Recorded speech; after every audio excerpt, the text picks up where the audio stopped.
Welcome back to Classic Mode, a podcast type thing with some video that Keenan's going to find at some point of us talking about old games that we should have played or have played and other people haven't played. What is a podcast? What video? What video am I finding? I don't know. You put this on YouTube, don't you? We're on the YouTubes. Yeah, but it's just a waveform. A WAV form. Max, Yes. what is a podcast type thing? Look, shut up. As right? opposed to a podcast. I'm the host here. Listen to what I say. I did. It didn't make sense, so I thought I would ask. Just for clarification. Shut up, Carl. We're finishing off the 3D All-Star trilogy this week. Yay. Thank God. Thank God that's over. Fucking awful. With Super Mario Galaxy. Ending on a high. Yeah. I'm kind of interested in this one because I obviously had very strong feelings about 64. You guys had strong feelings about Sunshine. And I feel like this is likely going to fall somewhere in the middle of those. Mm-hmm. Yeah. But anyway, before we get into all that, we should probably introduce ourselves Very again. strong feelings about this game, just the other direction. Oh, yeah, that's true.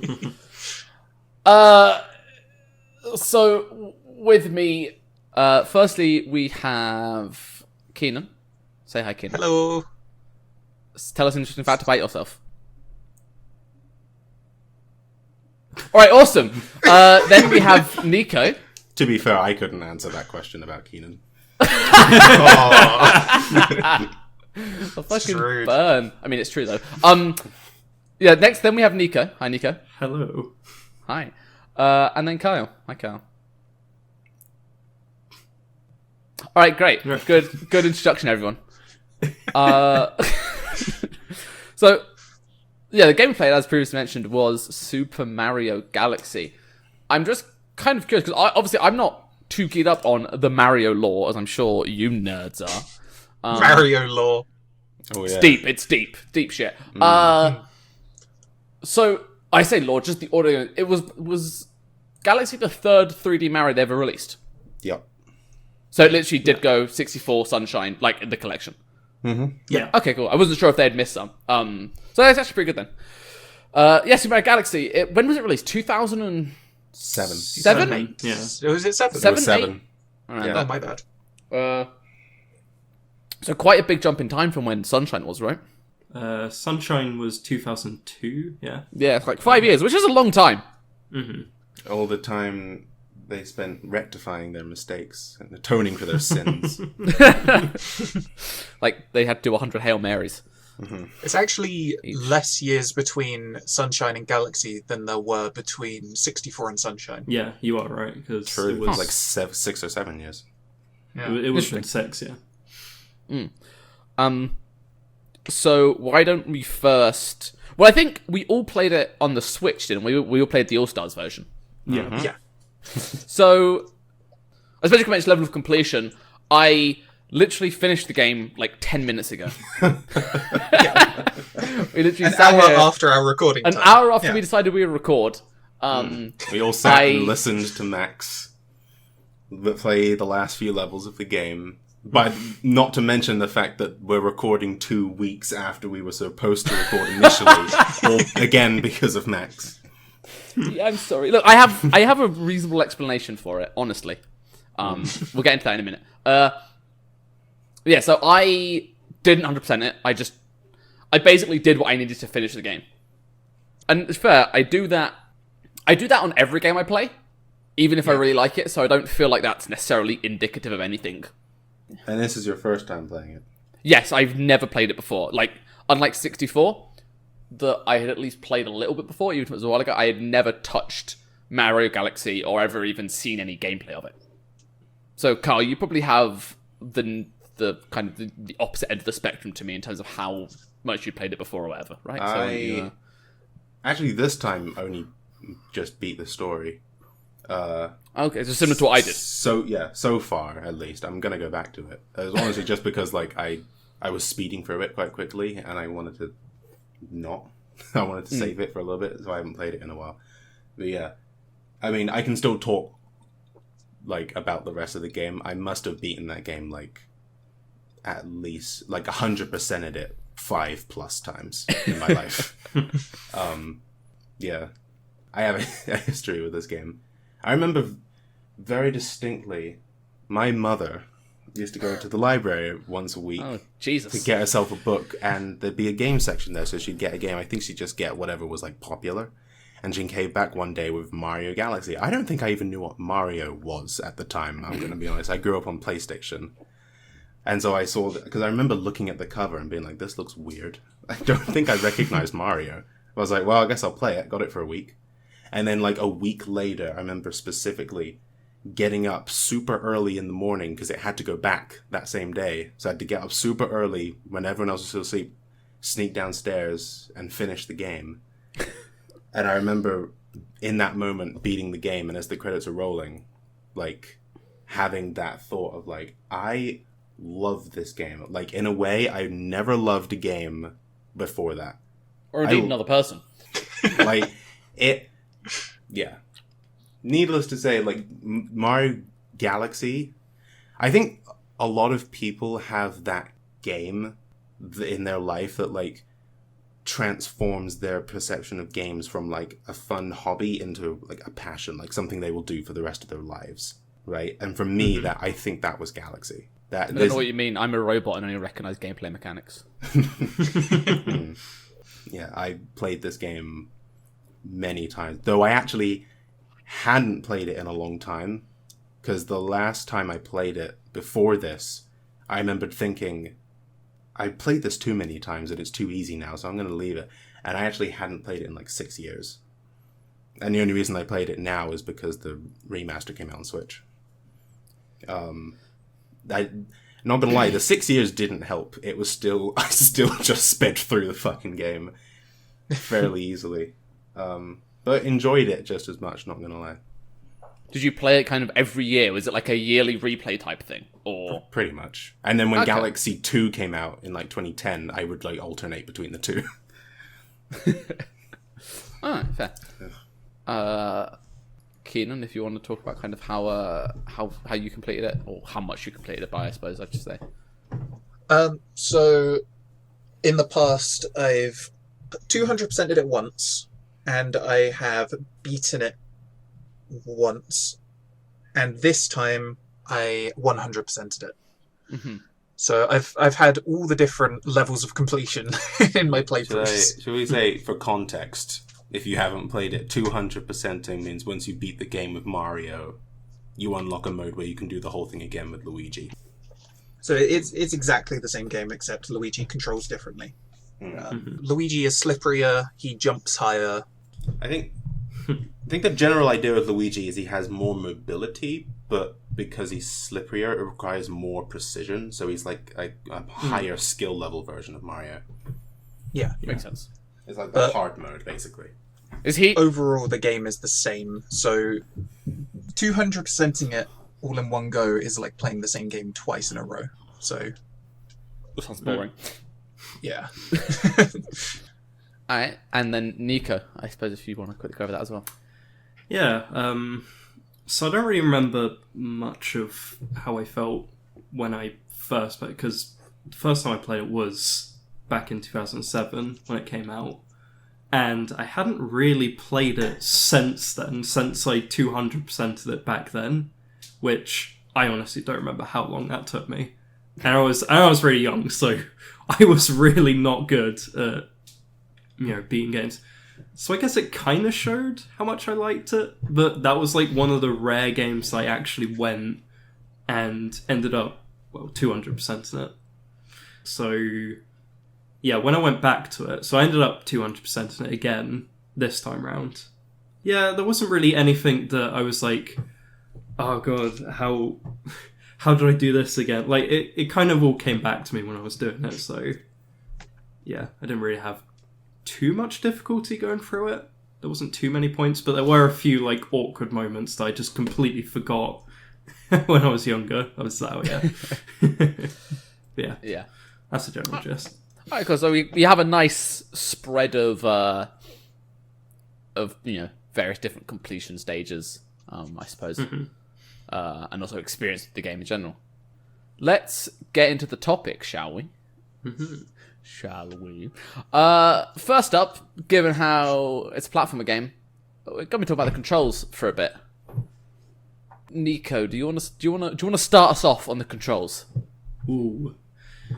I will say one thing. I feel like Sunshine had... I would argue Sunshine had the best feeling platforming controls. I think the fact that you could do side jumps really easily, Mario just controlled in a much tighter way. Like, it never felt loose. It always felt like I had direct control. It almost felt like the controls flowed very well. Yeah, you could...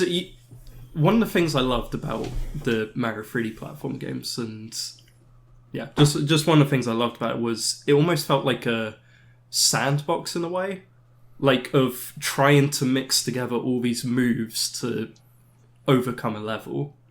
Sunshine definitely had kind of the best of that, but the lack of long jump and it was kind of awkward to do backflips, if I remember. I didn't do that too much. Whereas Mario Galaxy, the inclusion of long jumps and having that backflip was very nice. However, I feel like a backflip is necessary because the side flip in Mario Galaxy is pretty awkward to do, I will say. Like, I did not have fun. In fact, I barely used that side flip because, like, whereas 64 and Sunshine, I almost always did the side flip. Galaxy, I didn't, because you have to have like enough momentum and then pull back a certain amount and then you could do a side flip. It was just awkward. Yeah, it feels like you probably played it like me, where I got very used to running up an obstacle and just kind of, you could just pull the stick back, flick it forward, like really quickly, and just do a side flip up to wherever you want it to be. Yeah, pretty much like side flip from a standing position. You can get that extra height. Which you can argue, like, yeah, you've got the backflip, but I don't know. The side flip just felt... It felt fluid, you know? Yeah, in those two games, 64 and Sunshine, it felt like side flip replaced the functionality of a long jump and a backflip. Yeah, kind of. I mean, a side flip going into Flood Hover replaced the long jump. Kind of. Yeah, kind of. You could argue that, yeah. Yeah. So while on that, I know, Kyle, you have slightly differing opinions, don't you?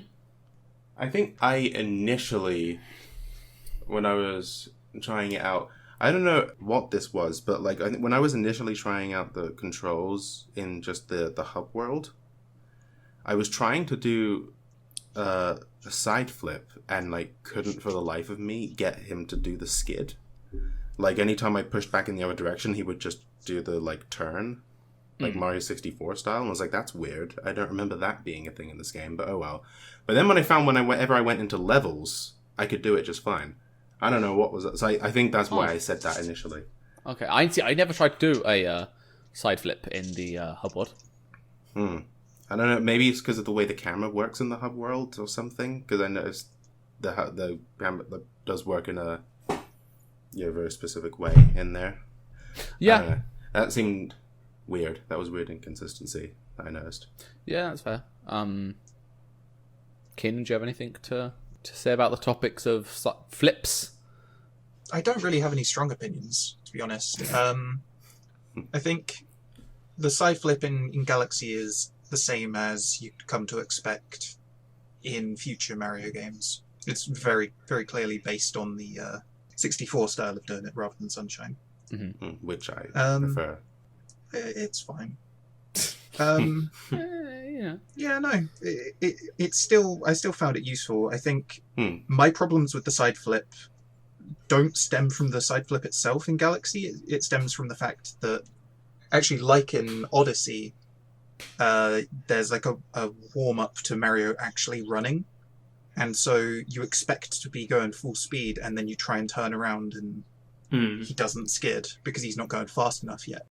I did prefer being able to do the side flip from the standing start and not have to do the whole run up thing. Yeah, I liked that. I thought it was kind of dumb, largely because it replaces the purpose of the backflip. But then I guess when Sunshine doesn't have a backflip, Yeah. They needed something to replace that. So I think I'll make the quick point about Galaxy is I think the issue is it generally just feeling heavier. Like, I think you mentioned the slower acceleration, and I did pick up on that. It felt a lot lighter in Sunshine, and that's probably slower acceleration and a slower top speed as well. Like, the top speed was very difficult to get used to after Sunshine, which is such a fast game. Yes, you can fucking throw Mario around like a fucking ragdoll in that game in Sunshine. Like, he just moves so quickly. It's like... But yeah, in this game, it's a lot slower. And I honestly didn't... Like, I knew that he was slower in Galaxy. I remembered that. But it didn't occur to me how much slower he was until I got to the first Cosmic Mario race. And it starts, and you just see the two of them waddling alongside each other. And I was just like, it's a bit slow for a race. Feels a little anticlimactic, not gonna lie. I think for most of the game, especially considering how, like, compact most of the level design is, the speed is alright. Yeah, I think the speed is very functional. Like, I think that the entire moveset is very functional for what the game is. Like, if it was a game with levels designed like Sunshine or Odyssey, where they had big open levels and he moved that slowly, it would get really annoying, because it would take forever to get anywhere. Yeah, definitely. The Galaxy levels are designed with that in mind. This might just be me. Did anyone else, whenever they were trying to do a long jump, end up backflipping instead? Or is that am I just bad? I think you're having the same problem you had with the side flip, where the acceleration, like the startup acceleration, was getting in your way. I did, because you're just not going fast enough to initiate the long jump. I did actually have that, a few times. Where, specifically in the races, where it's like you're starting from a slow position. And I end up doing a fucking backflip. I can't say I ever had that, personally. I think the only times I had that was when I was trying to do multiple long jumps in a row, and I mistimed it. Oh, yeah. And because after you come out of a long jump, you don't retain your momentum in this game. So it makes the game think that you're standing still, and then you do a backflip. It's like, that's not what I wanted to do at all. It's weird, I literally never had that, and I moved around with long jump a lot. I didn't have it very much, but that is something that can happen. We should talk about the camera. I know you had a lot to say about this, Max. I did. So the camera's definitely an improvement over both 64 and Sunshine. Here. We can agree on that. Yeah. My issue is it asks you to put a lot of trust in the camera. Yeah. The camera's pointing in the right direction. Because there are times, like, I remember the clip that I showed you guys, I can't even remember what world it was now, where you go up to hit a switch and you come back towards where you came from, but you have to run, like, into the camera. And you have such a small window in order to avoid obstacles. Whereas if the camera just flipped 180, which it looks like there's room for it to do, you would see everything that was in front of you for quite a while. I'm not saying that the camera's bad, I'm just saying that it would be nice to have the option. I don't know whether they can make it a toggle in the options menu or something, but it would be nice to have the option, because you can move the camera at times. Like, certain worlds you can't, like, the function, it's not like they don't have the functionality, it's there. It just takes it away from you. I think for the most part, it's rare that you have no camera control. It's usually you can move it slightly to the side and then that's it. Even though it looks like you should be able to turn it fully. The first time you mentioned that, Max, you showed us an example where you were trying to jump over a ledge and there was a wall blocking you in the way. Not blocking you, but blocking your view of what was directly on the other side of the ledge. Yeah, of where I would land when I dropped off the ledge. So you couldn't exactly see what was there. Yeah, and the kind of care person was like, well, I want to see what I'm dropping down to. I'm sure it just comes from the other types of games that I played, but for me, I kind of almost expect there to be enemies down there. Yeah. And I was like, yes, I could walk up to the ledge, go into first person view and look down, but it would be nice if I could just flick the camera around. Like, I get it. Oh, actually, it's about another thing about cameras as well, just quickly. sometimes it felt like when you would be on like the really small planets, right? Like the kind you can see almost the entire planet in your screen, like those kind of planets. Yeah. It felt like the camera could get really confused and end up with some really fucking weird angles. I think I know what you mean, yeah. Like it's not like bad to the point that where the 64 camera's bad, where that would get like, and the Sunshine camera where it'd get like stuck on terrain and like glitch through things and whatnot. Like it's fairly good. It doesn't do any of that. It just feels like it'd be nice if you could have a bit more control over exactly what the camera was doing and where it was looking. But I also acknowledge that that's partly a me problem. Yeah, because the thing is what I posited was that, like, the game clearly wants you to be seeing it from a specific point of view. Because that one I mentioned before, like, where you're jumping over the ledge, if you just jumped over the ledge without moving the camera at all, then you have a situation where you'd be jumping down and not being able to see at all what it is you're jumping down onto. So the game specifically puts the camera in a mode where it's like, okay, it's basically like the game being like, hey, just so you know, you don't have to worry about what the camera is right now. Just trust us. You'll be fine if you just keep moving forward here. It's a game assuming you're a dummy. Yeah. It's like the way, like in my mind, how I see it is like, if the game is making the camera do this, then that means like I should trust that I can just keep moving here and I can, in theory, I should be able to see everything I need to see because the game's thought about this ahead of time. Yeah. Right? And there's not going to be anything that jumps out and surprises me from around the corner, probably. I can't say I had that issue at all during the game. Yeah. But yeah, it's not the camera was bad. It's like, especially not as bad as the other two games. It's just that it was a little bit restrictive for my playstyle. Yeah, overall, I would say the controls in this game, and you would hope this would be the case, but I would say without doubt, up to this point in the series, are like way above and beyond the previous two. I would agree with that, with the one caveat of I think the Sunshine controls are so different on account of Flood that I don't know if it's exactly a fair comparison. Did we want to talk specifically about the 3D All-Stars? Because I know they kind of... Well, obviously they didn't have the Wiimote to play with, so I guess we can touch on that a little I bit. suppose the motion controls in general. So that's where our experiences differ a little bit, because I think all of you guys used the motion controls of the Joy-Cons or the Pro Controller. I used the Pro Controller. Yep, so, same. Yeah. I used the Joy-Cons. And I played pretty much the entire game using the touchscreen. How did that work out for you? Awkward as hell, I would imagine so. but it didn't have sync issues, so that sort of evened it out for me. See, but on the note of the syncing, I didn't find it too bad. I did have some sync issues, but with the resync button being It's L, I think it is. R. Or R, yeah. It's It was R. one of the two, Like, yeah. it felt really easy for, it's not sync, just tap R, and then... Oh yeah, I was Done. Yeah, you constantly tend to tapping get in it. the habit of just, like, Yeah. consistently pressing R when you've got time. Yeah. Like, you just Yeah, get definitely. into Like, like, the kind of the bits of the game where you're not controlling Mario and you're just flying through the sky after you hit a that. Yeah, star you just or whatever. press, I was like... recenter it. Yeah, I would just, like, move my hands back to where it felt natural and just tap R.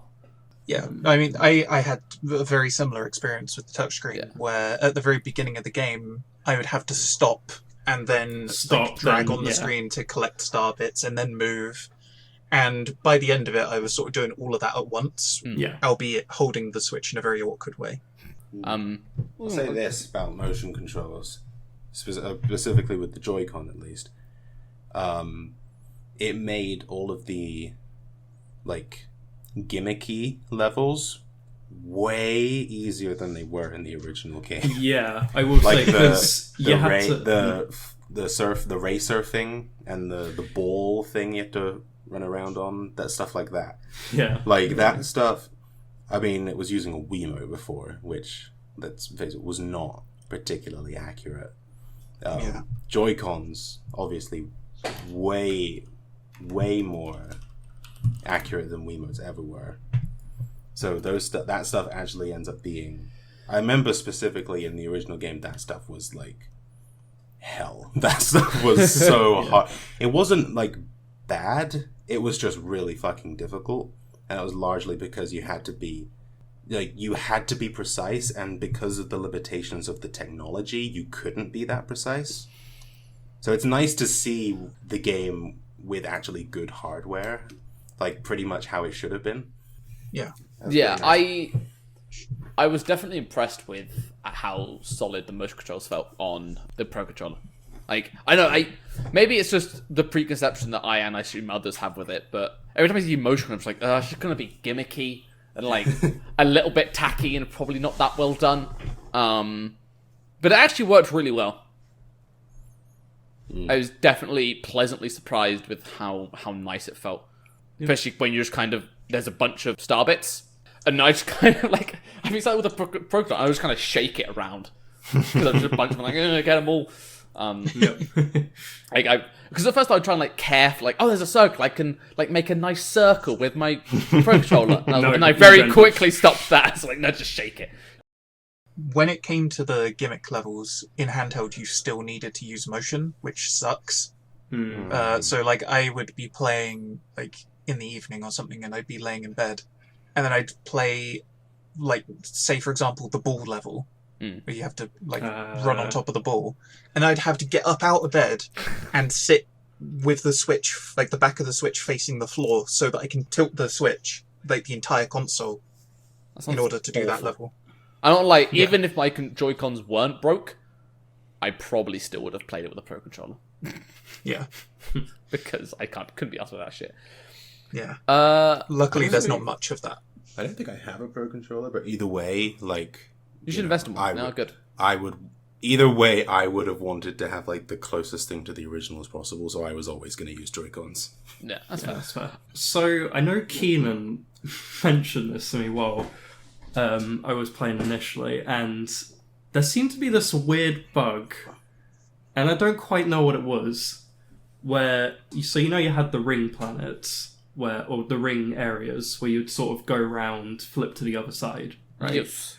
Sometimes I would be going round, and then on the sort of middle point of the two, Mario would just start spinning around.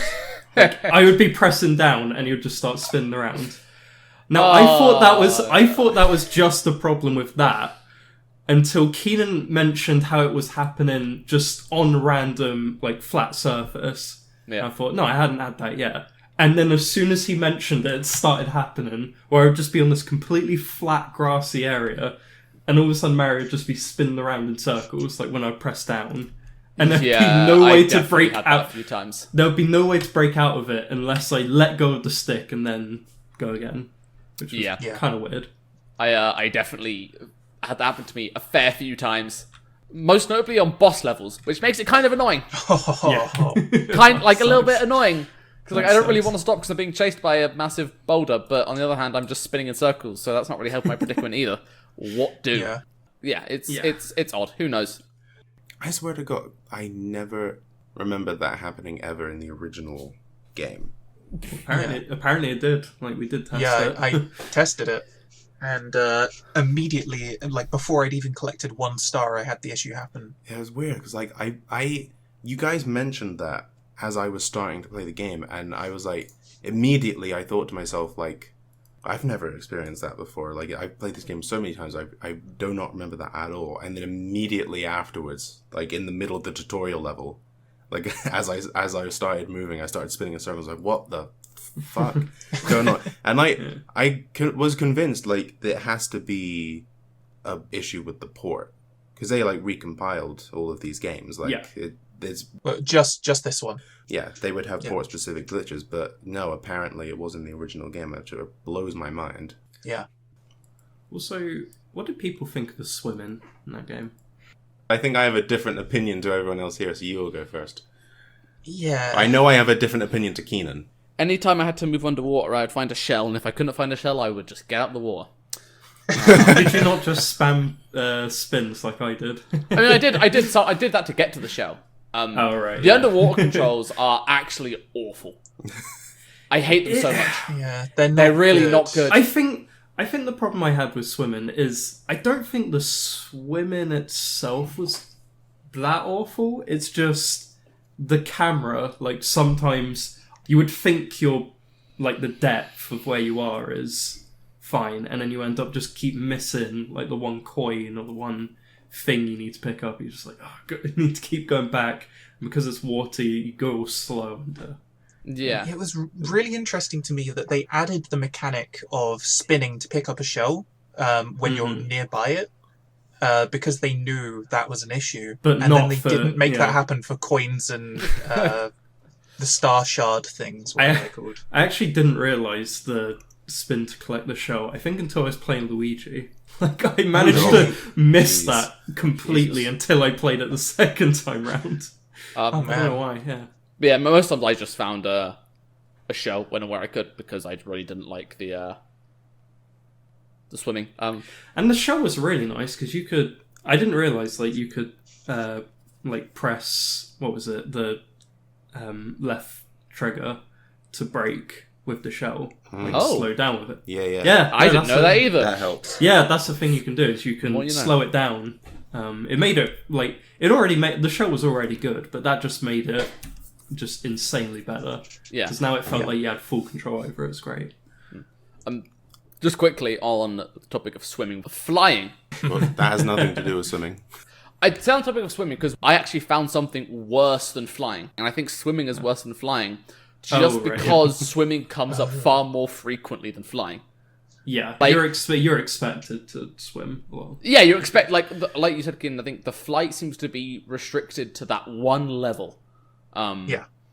I think I've seen it in one place in one of the levels so far, but it seems restricted to that one, and you do it, and you're like, well, that was shit. I'm glad that's over with. Yeah, but no, whereas it's that one level and the hub world, and that is it. Yes. I was Nowhere going to say, yeah, else. it's just... Seems like something they were experimenting with and wanted to put elsewhere, but they just decided it wasn't, like... Yeah, that would have whereas made it easy. swimming something you're expected to do regularly and sucks less than flying, but you have to do it a way load more than flying. So Yeah. kind of evens itself out a little bit to just be shit overall. Yeah. Well, time for my unpopular opinion. Go for it. The swimming is my favourite in the Mario series. What Other than is the wrong with you? other than the fact that it's slow as ass, I think it could be faster. I still think like the normal ground movement is slow but fine. The swimming movement is, I think, too slow. It just feels like a drag. It could be faster. Other than that, the way it actually controls and the way you move, I think I like more. It was pretty similar but janky as hell in Mario 64. Oh, yeah. He can't swim in sunshine. And then Odyssey, I think, uses like the same as like the 2D Mario. Or no, It uses sort of a hybrid. I still prefer the other controls. Just my preference. Yeah. Anyway. So, unless anyone has anything else to add on the topic of movement, let's move on to mechanics. Everyone's favourite. Oh, another thing I'm going to have to defend. I will make this point of, like, just quickly before we touch on power-ups. Like what we were talking about with the controls, I will say the fact that you've got that spin ability makes the platforming so much better in general. Like, the one complaint I had with Sunshine was just the fact that you didn't have air control. And the spin move in Galaxy completely changes that. You have full control on your air movement, and it's just so great to have. We're gonna be playing Dark Souls. We'll somehow find a way to fucking work it back to They did sunshine. Yeah, even like after a long jump, it's like, oh no, I'm not going to make that platform. I'll just spin jump and get that little bit of airtime on it. What was your There- favourite power-up, guys? Everyone, I think we all know what it was. Let's all say it at the same time. Ready? I'll count us down. All right, go for it. 3, 2, 1. Not the spring. power-up. Not the spring. Anything but the spring. Should we go through each of the power-ups Yes, quick? we should. And then, yeah. So, we'll start off with the B one, because I think that's the first one you get, I believe. I didn't run across the B1 until a lot later in the game. Oh, did you just skip the B level? I don't remember Okay. coming across the B power up until a lot later in the game, but maybe I'm just. I was gonna say, misremembering. because there's a few stars where you literally have to be Mario in that galaxy, so... Yeah, but yeah. We can try the B one. I mean, it's also doubles because I think that's the most fun one. That's Really? fine. I enjoyed it. Some people Sorry. probably don't enjoy it because it takes away moves. Yeah, I can say, like, I guess the disadvantage is, like, oh, you can't backflip or you can't, like, double jump it, but I enjoyed it. It felt I would like say. having Flood back. I do get what you're saying. And Well, yeah, That I think is the one thing that's very different about the way these work. Is that, as you said, like, it takes away your other moves, like when you're in the B thing and when you're in the boo power up as well, or the spring power up, like, you can't do your usual arsenal of, like, backflip, long jump, side flip, all that stuff. It's just like, it basically shifts you into a different mode of movement, as opposed to, like, how Flood was like an extension of your existing movement, or how Cappy is the same in Odyssey. Yeah. So it's very different in that sense. Like a departure from the way that those extensible things usually work in Mario games. But, I mean, they designed it with that in mind. Like, they had very specific areas of, like, this is where you use this thing. They're very, like, situational, like, contextual power-ups, right? The kind of things, they're only useful in certain areas because you have In to those use them in levels, these yeah. areas, right? You designed the power up for the puzzle, as opposed to Yeah. designing the puzzle for the power up. Yeah. yeah. I was going to say about the B power-up, specifically climbing up the honey walls, was a little fucky. Because, like, when you... It was weird, yeah. When you attach onto the wall itself, it then, like, changes Mario's, like, gravity. So if you then jump off the wall and start flying, it will treat the gravity as if it's towards the wall rather than downwards. But then if at any point you hit another part of the wall that isn't honey, it then changes your gravity back to downwards, which just made it very difficult to fly and while you're on the wall. Not gonna lie, I just ended up colliding with the wall and then just flying up. Yeah, Yeah, same. Both beds. I was just Yeah. like, fuck this. yeah, that's kind of what I ended up doing. And also, there was a weird thing where there was a specific level where you're climbing up a honey wall, and there was the bug enemies, which usually when you're on the ground you have to ground pound them in order to kill them, right? And you can still do that whilst you're on a honey wall, except that when you do ground pound, because you collide with the wall, it then changes your Just goes gravity. straight So down. you immediately you ground pound, hit the wall, and then immediately continue ground pounding downwards and end up falling off the stage. And it's like, why would they put enemies that you have to kill with a you don't have to kill them to progress. Nope. But if you see an enemy, you're probably going to go and try and kill it. And the only way you can kill this specific enemy is a ground pound. Why would they put that enemy there when ground pounding in this level is going to kill you?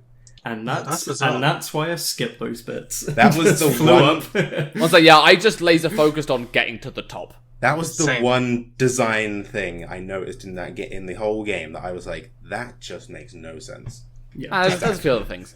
I love that you're the one coming into this game being like, this is the best game ever, It is. and none of us noticed that. It is the best game. See, as I'm showing you that I'm not being biased. I brought my own issue to the table. I could have kept quiet.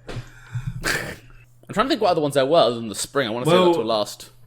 The fire flower, I don't think there's too much to talk about with that one. You can throw fire. Yeah, you You throw throw fire and you can't spin. Yeah, that's it. So we can move on. You can't from spin. that. The ice one. The ice one was interesting. I quite like that one. Yeah, it's like you can skate on you can see it on the water. You can jump on the waterfalls, for example, and like anything with a stream, it turns it twice. So I thought it was quite interesting. That Yeah. was fun. Yeah, it It was cool. wasn't amazing. I guess. Oh yeah, the boo power. That's a power that exists in the game. Because I don't. I feel very I suppose this speaks to all of them. Most of the power-ups I either dislike or just kind of leave me feeling a little bit apathetic. Yeah, it's just there. It's just like, this is cool. I suppose. I agree with that. Right. Question, Keenan, Nico. Actually, I don't know if you did this level next. Did you do the level where you have to choose between the bee and the boo? Oh, yeah. So, yes. Which ones did you pick? The boo. Yeah. Yes. okay. Oh, actually, I did. the- Sorry, just quickly. No. I did the level. I didn't finish it because I game overed. So, Yeah, I did the boo. It's just faster. the first time I went through the level, I picked the B one for some reason. But I remember going through it again, and I was just like, yeah, no, Boo's way better for this. Why did I pick the B one? Let's get on to the meat and potatoes. Get right. So- Yes, the one that everyone's been waiting for. So, guys, how about that spring power up? Love it. oh, it was Absolutely love it. god awful. So bad. Keenan, this is my one request for the YouTube video. Could you put in the clip of me failing to fucking wall jump up that thing for like 30 seconds, please? I beg you. That's all I want. So- That's my one request. I will say this one thing. I feel like the point in which you hit the ground and you need to hold A to like spring up, I feel like that activation point is way too fine. Like you need to hit that at a very specific point. Can I be honest And and say then that I never the- figured out where that point was? Oh, I never. I just figured kind out of where it randomly was. smash jumped Yeah, when I no, landed. I never figured out where it was. I literally just like as I was hitting the ground, I just did that platformer thing of like, well, I'm gonna hit the ground, I'll press A, and I just didn't do it. And then I would feel like I'm doing the exact same thing multiple times, and then at some random point it would just work. I'm not gonna lie, I think you guys just need to get good. I don't think it was that hard. I mean, I'll agree with you on that. I think The buffer could be easier for sure, but it's not like it's inconsistent. There is a bit. You mean like the boat in Sunshine? Yeah. Yes. Exactly. Like the boat in Sunshine. You can get it. You can learn the timing. It's just really fucking hard. Yeah, it is. It's just awkward, Yeah. yeah. But that's what I felt like with the spring. It's like, yeah, you can get it and you can learn it, but it's like, why not just make it a little bit more lenient? Like, come on. Spring is so funny. I It's think the the thing most with hilarious thing. with I love the A timing thing that was a little bit frustrating, but it wasn't the main gripe for me. But it's just how loose it feels to move around. Mhm. Like it's basically uncontrollable. It's loose and it just feels like really like just those areas that you have to use it just feels so tedious. Like it's like I just want to get this over and done with, not I want to beat this level because I want to beat it. It's more just I just want this over and done with. It just feels so tedious. I had a doing very that. different experience to you guys. Go I on. Yeah. legitimately love the spring. I'm not even like memeing because you guys hate it. I think it's hilarious. Here's the thing. I found it really fun until I had to do any sort of platforming with it. It's horrible. No, I loved moving around with the spring. It was great. Like the first time you get it, and you're on a nice flat world, and you can just bedoing around and bedoing back and bedoing over here and bedoing over there. Yeah. That's As a cool. concept, it's fun. Yeah. yeah, that's fine to begin with, but then you start doing platform, it just sours the experience completely. The thing is, I think the thing with the power with that is that most of these things, you know, power-ups you generally consider to be an upgrade. That's why you call it a power up, right? It's giving you better stuff, right? Yeah. Like the bee lets you fly everywhere, and like the Yeah. boo thing lets you go through walls and whatnot. The spring thing, yeah, it has the benefit of letting you jump real high, but like because of the penalty to movement, it really feels more like a power down. Like it's really inhibiting you. But like it's designed that way. It's supposed to like really it fits in with what the point of the game is, that it's a platformer, and like that spring thing I think makes you really think about your momentum in a way that you never have to anywhere else in the game.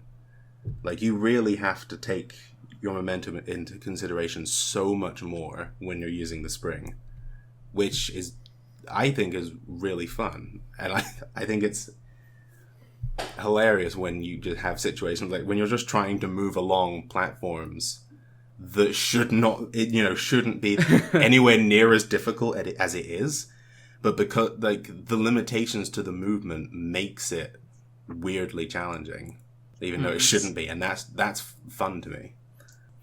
I had all of that experience except the part where it was fun. If there was a whole game of spring, if Nintendo came out tomorrow and released Super Mario Springman, like, I would be like, hell fucking no, I'm not playing that game. But when it's just like little isolated bits within a large game, it's fine.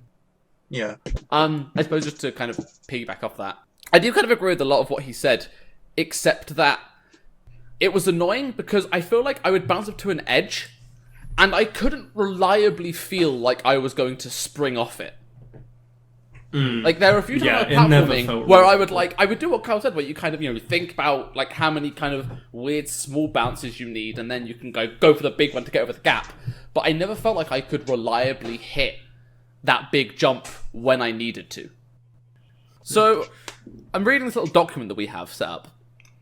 For talking points. Breaking the magic, I know. And some bright spark just wrote the word coins. Without going into any description about what coins actually means. Well, and immediately I know exactly what Kyle's talking about. I have no idea what you're talking about. Would you care to explain for us? Yes. I was talking to Keenan about this before. What is the purpose of coins? You have no use in coin, and very rarely, because you can argue like, oh, you get 50 of them, you get a life. I only had that in like 2 levels in the whole game. There is that, and the thing is, there is another and use you get life, to there is another use to the coins, which is that they give you health, right? But the thing is, you only ever have 3 health total, maybe 6 if you have the life mushroom thing. But the question is, why are there some levels where they just throw coins at you like nobody's business? Like there are some levels that are just scattered with coins in the same way that there are star bits. Right? I feel like that's just an excuse to be like, oh, if you get all of them, have a 1-up. But then you get the same thing with star bits, and so you could say, why not just replace all those coins with star bits? Yeah. Especially because star bits are actually used as currency in the game as well. Like not with the hungry loomers. And I can actually hop in here and say from a plebeian's point of view why I enjoy collecting coins and why I would be upset if they became star bits. Go on. The sound for collecting coins is way better than the sound for collecting star bits.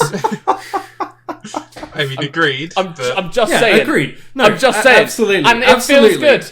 And I like it when the game's like, here is a big long line of coins. There's something about me that's like, fuck yeah, I'm going to run through this entire line of coins and I'm going to pick up everyone and it's going to feel great. It's going to feel fantastic. Okay, so assuming they like swapped the sounds around, then is there any point in coins? Apart from life, no.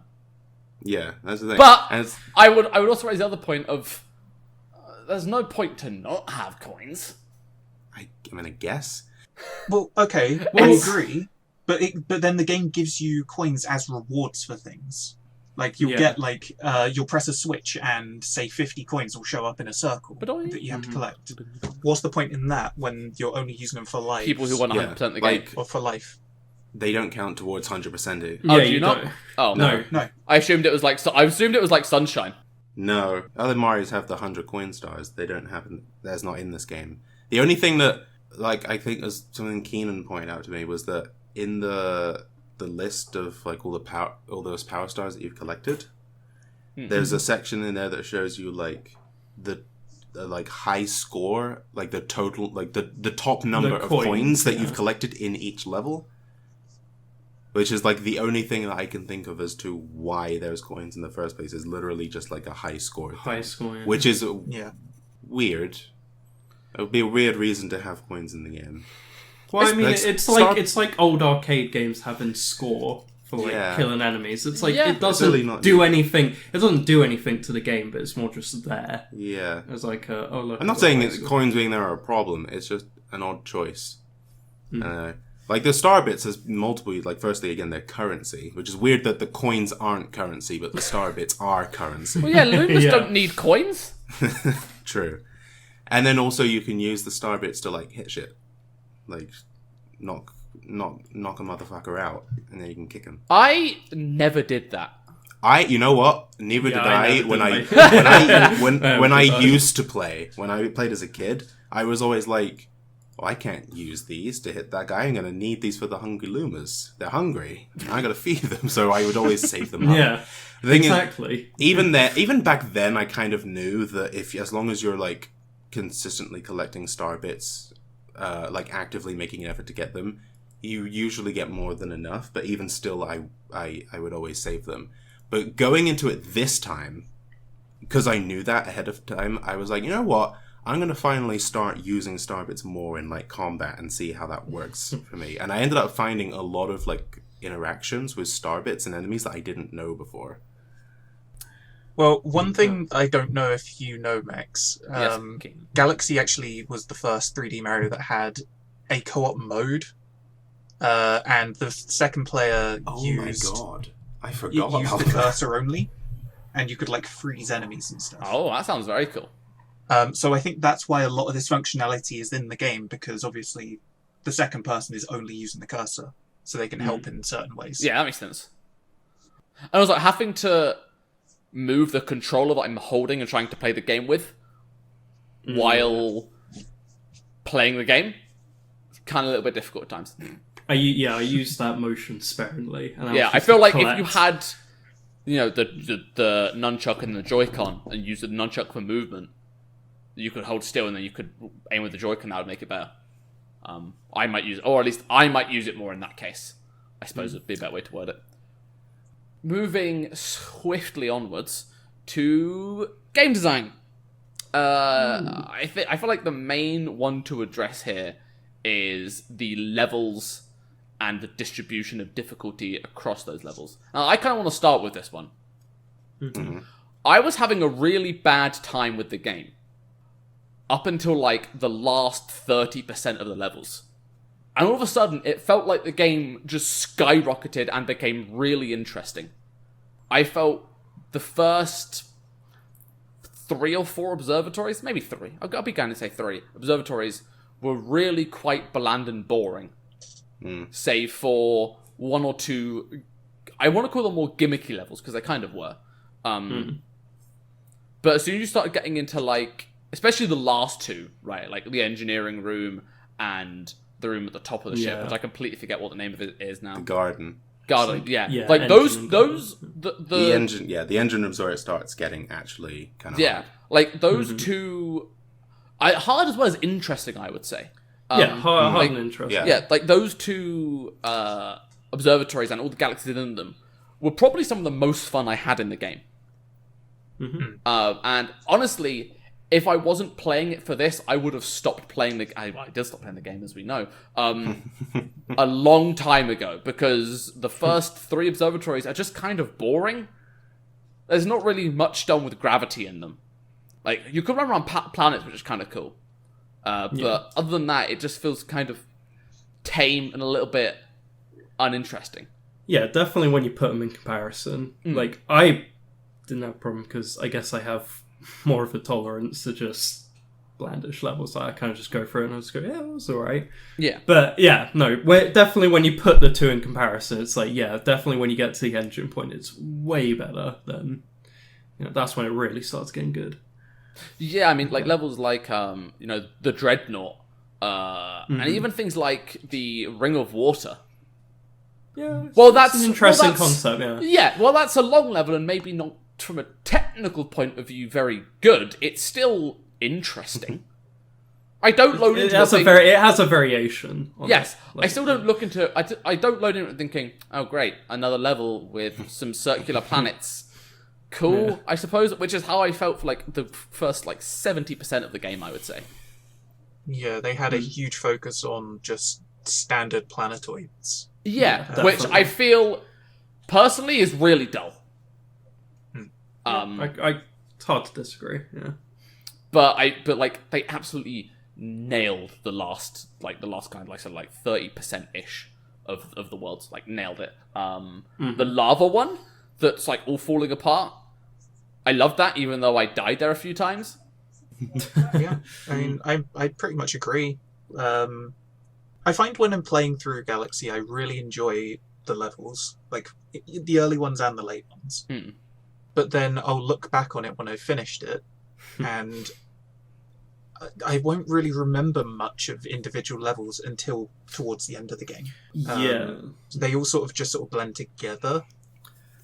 Yeah, I always have that issue as well, because whenever I'm asked to like talk about the earlier levels, or even if someone like brings up, oh, how is Galaxy, when I'm still going through the starting point, I'm just like, yeah, it's alright. Like, I don't have many specific points because, yeah, like you said, they all just kind of blend together.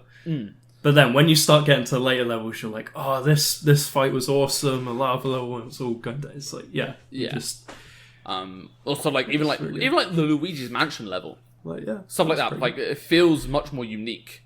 And really fun.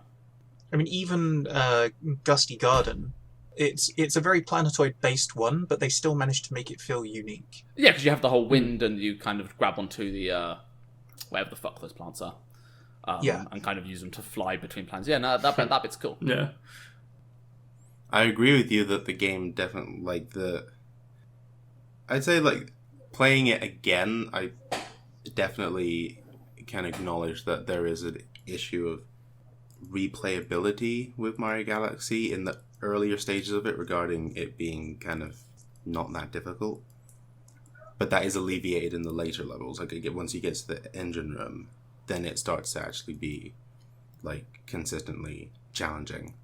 Yeah, definitely. And like, I don't think any of the game is bland at all, personally, up until that point. But it's definitely a lot more straightforward. I never felt, there was few points where I felt particularly challenged until I got to later on in the game. Yeah, I'd say that everywhere that felt challenging up to there always felt like it was only challenging because of like a gimmick or something you weren't quite like familiar with, or a technique that was used once to catch you off guard. Whereas, yeah, the later ones are legitimately challenging. And I guess like extending on from that as well, like when you beat the game, it introduces because you get like these comets that come into levels, and it's like, oh, here's this specific challenge, and like this one you got a race, and this one you got one life, right? Or one health, sorry. Which I think bring like an interesting flavour to each level, which is very appreciated. And then you beat the game, and it's like, oh, you've got these purple coin levels now, which some are very like, yeah, they're bland, and then you've just got some which are fucking difficult. So, but mainly in the time, as someone that didn't play any of those, because obviously I didn't go back and replay it, do you want to briefly explain what those are? Yeah, so basically in a purple coin comet, you have purple coins just scattered across a certain episode of... So, like, you know, like, some levels have different layouts or whatever. You'll have, like, maybe one of those layouts, and you'll just have a bunch of purple coins, like, scattered It's around. usually a segment of that level, it's not the entire level. Yeah, usually. It's usually a part of the level, yeah. Yeah. And you have 100 of them, and you need to collect all 100 of these purple coins, and then you get the star. Within a time limit, usually. Usually. Sometimes they just let you get on with it at your own pace. But yeah, a few times they'll be like, you get 1 minute to collect all these coins, and yeah, there's a couple levels where it's like, you just barely have enough time to get the coins. I haven't played it again yet in this playthrough, but the bone pen purple coins, yep, I remember being the worst as a kid. That was the hardest level to me as a kid. that I would agree. The best. It was a little easier with a touchscreen, thankfully. But it's still such a nightmare because of the time frame that they give you to collect them all. Well, and then go and get the star. Yeah, there's nothing too much to say on purple coins. It's just a nice bit of flavour. Like, just generally the comments. Like that, It's like they took the 100 coin missions from the sandbox games and turned them into challenges. yeah. It's a nice addition. So I guess as an addition to the distribution difficulty, it was nice going back to the earlier levels and just having something new that made them more interesting. Yeah. But yeah, I guess now we could talk about bosses, maybe. Yeah, why As not? an extension of levels. Yeah, why not? Kyle, do you wanna take the lead on this one? Sure. Tell us your thoughts on the bosses. I like them. That's my thoughts. Yeah, no, same. Nice. I mean, legitimately, they are probably... I think we were talking about this before. Probably the best in any Mario 3D Not Mario. that is a high bar to Not pass. no, it's not. But they are still good. I think we need to make the distinction here because we had this little bit of a confusion yes. before the point. Because we all said, yeah, the bosses are fine, the bosses are great. And then Max said, no, the bosses were just, like, they were just bland or something like that. And it eventually got to a point where it's like, oh, you're talking about the Bowser levels specifically. So the Bowser levels specifically, yeah, I can agree. It's just like every other Mario game. It's just, you go through it and you're just like, yep, that was a thing, I guess. Yep, did sure, that one. I beat Bowser, whatever. I don't yeah, think cool. the Bowser levels are particularly bland. My only problem with them is specifically the fact that there's that one Bowser fight that they recycle through the whole game. They do, yeah. They That's make you the do only the same problem. Bowser fight If it wasn't- over and over, and it's just like, yeah, I get it. It's a shame because there's other examples in the game where they recycle a boss, but they add a spin to it, yeah. they do it right because they make it harder than its original incarnation. Like King Caliente, you have to fight twice, one at the very beginning of the game and one at the end. And Dino Piranha, you fight at the beginning, and then you fight him again at the end. They're like separated to two complete different ends of the game. Firstly, and then secondly, the second iteration of them is like legitimately harder than the first one. So it's like I like that, and then plus there's also a good variety in the other bosses. There's a bunch of other bosses in that game. I guess like technically optional bosses, if you want to call them that, which are all genuinely really fun and have like. They all, have that, like, that one little thing that, like, you got to figure out. And it's like, oh, okay, you figure out. And then they almost kind of feel like, the Mario equivalent of Zelda bosses in a way. Yeah. Like, yeah, they have took that one, inspiration from that one little thing that puzzle thing you've got to figure out. And then you do it 3 times and then they're dead. Yeah, and then it gets harder with every, iteration. Yeah. No, I enjoyed the bosses in this one. The level bosses specifically, not Bowser. I will say that the final Bowser battle, I thought was the most interesting Bowser battle we've had. Not it did change it up slightly. It changed it up slightly from the previous 2 Bowser battles in the game. Yes. And so you had the different phases, he's rolling in the rock and all But that. the third phase of that fight is the same as all the previous the previous ones. Sure. Is the Sure thing. it is. Like, there's this... I understand that, but then if you like we said, it's not high bar. Yeah, if you look back at 64 or ignore Sunshine, or if you even look forward to Odyssey, all of those games just do the exact same thing again. Yeah, I think on a similar note to not being a high bar, part of the problem for me is a perception issue, and this will be relevant because whenever you think of bosses, I think of Dark Souls bosses.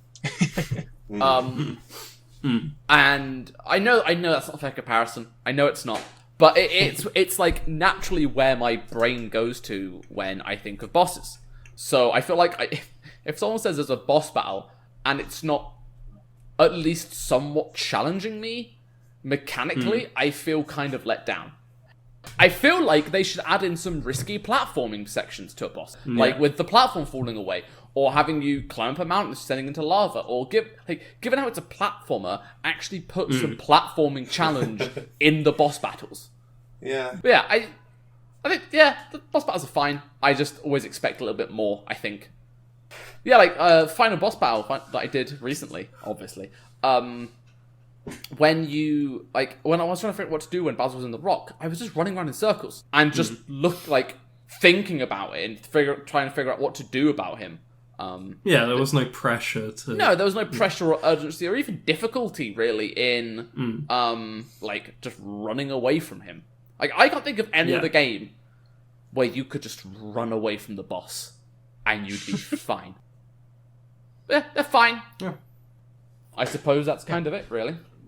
Yeah. Pretty much. There's a lot of variety in them. I'd say they're all interesting. They have a lot of personality. Yeah, that's what I'm trying to say. I agree with that. So this is a point that Kyle hounded me about, mainly because I forgot. But As I told you weeks before we started, I was like, make sure you do the storybook. And you're like, got it, I'll do the storybook. And then a week ago, I was like, Max, did you do the storybook? And you're like, oh no, I didn't do it. All right, I'll do it.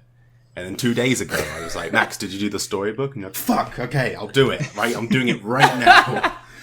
do you know what? I said I would do it when I hopped off Discord that evening, and I fucking didn't. I lied. I had a feeling.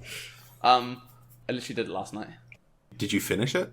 I assume so. Did it say the end? Oh no. Oh. Yeah, I guess you didn't finish it. But what was the last... well, whatever. So yeah, there's a thing in the game. It's called the storybook. Where it's just this random little bit off the side of the hub world that you can go to. And the one of the characters in the game, Rosalina, just like basically reads a bedtime story. It's funny.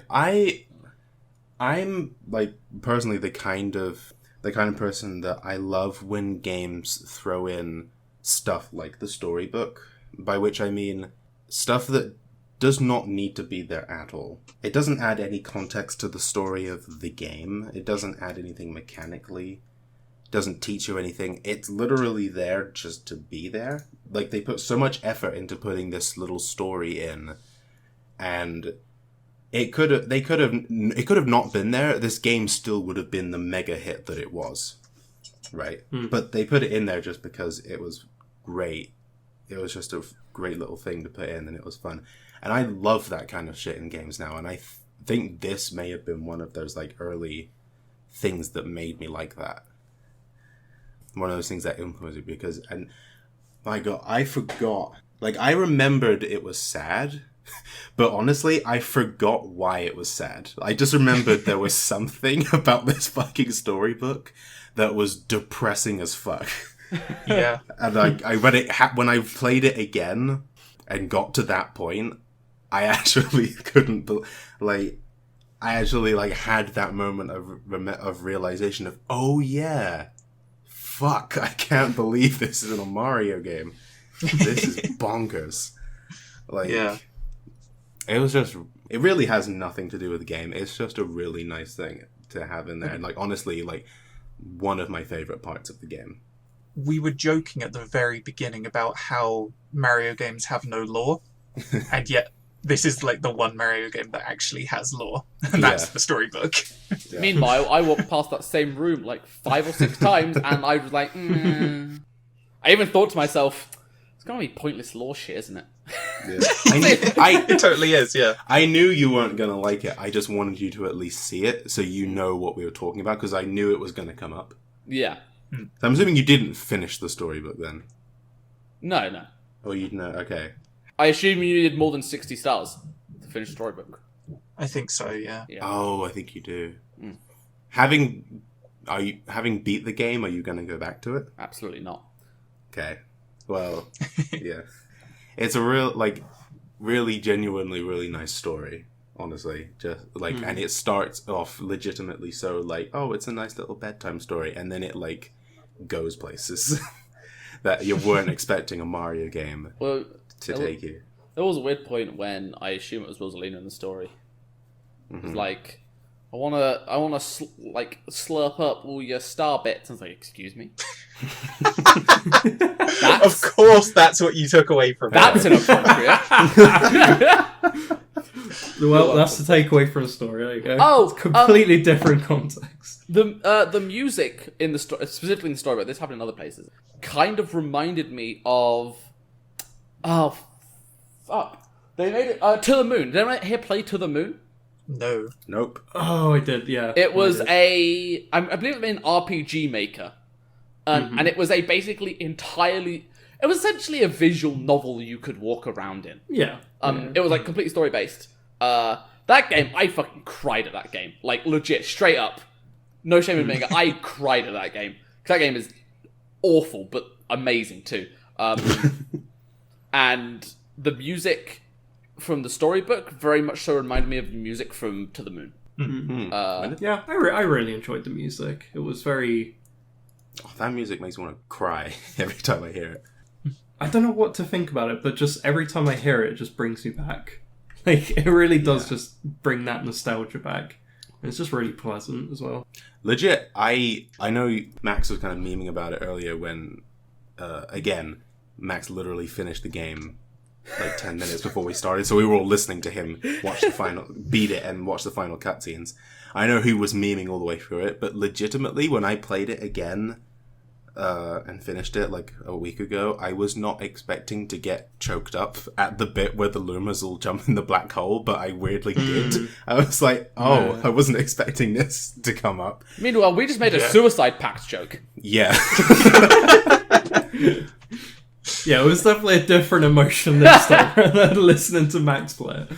But yeah, but back when I could put it in, I had the same like all the on the music as well, like just all the music in Galaxy. I mean, Mario games, of course, Nintendo in general, known for having great music, but Galaxy, I want to say, like at least for me, hands down the best soundtrack in any Mario game. And so at least all of the, I know Keenan, you made the point before that like a lot of the tracks like are very dependent on like existing Mario stuff, but at least relating to like the original stuff, the original tracks in the game. Yeah, I think the ones that they made for this game are incredible. Yeah, without a doubt, some of the best. For me, the best Mario soundtrack, and just one of the best soundtracks Nintendo's ever made.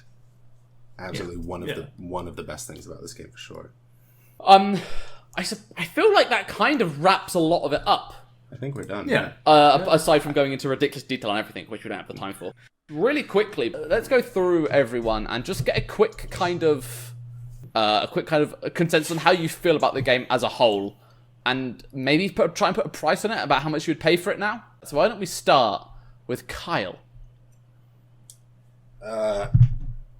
10 out of 10. How many 100? Best game. No, yeah. Yeah, no, literally that. I was a 10 out of 10 when I was a kid, and it's still a 10 out of 10 now. Like, Fair. Looks great, sounds great, plays great. Like, I mean, yeah, there's little things we can pick at it, but like ultimately, like the overall experience is like still some of the most consistent and some of the most consistent fun I've ever had with a game, playing a game over, especially one I've played as many times as that. So 100% would recommend. Awesome. How about we head over to Keenan next? Yeah, I'd say, as I said in previous episodes, it's a fantastic game. I just don't have that same connection I had that like Kyle has to the game. Yeah, obviously. I enjoyed it the whole way through.